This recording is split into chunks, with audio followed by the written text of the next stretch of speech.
So I went to Prairie High School in Cedar Rapids, and in 10th grade I was looking into all the clubs that they had there, and they had a mental health club called Green Bandana, which I decided to join and just get involved in.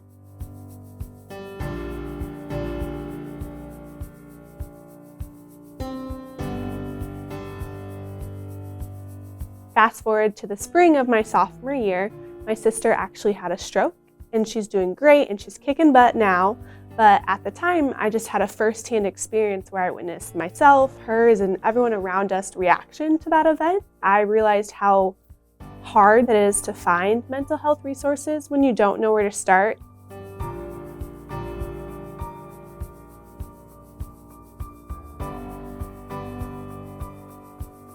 Rylee, she was a very big advocate in teaching and training other people on resources that you can use. She's very big in not just training the Green Bandana students, but also how do we market this to our students? Yeah, we have a green bandana on our back, but what does that mean? So I had the idea for a mental health toolkit. One of the things it had is the binder itself, and it had different resources. It had links to different things for the 5 senses. And then also within the box, there were things like glitter jars, stress toys, basically bringing out your inner elementary kid. These toolkits were just in the library for students to use whenever they were feeling really strong emotions or just needed a break from all the things that school brings.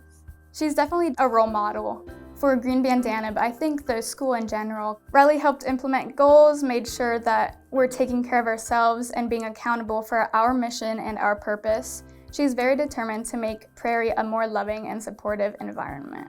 And so seeing her do that is just really amazing.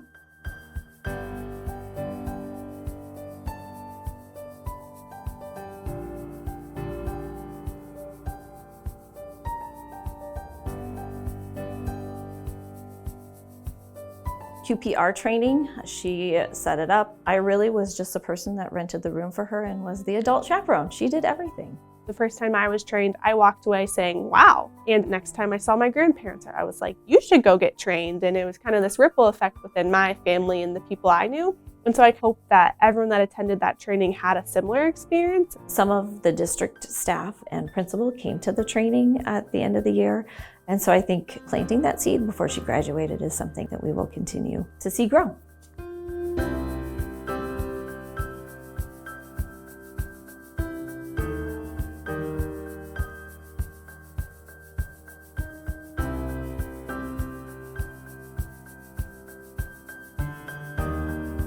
Rylee really took a leadership role this year with Strike Out the Stigma and handled all of our mental health resources and bringing those in.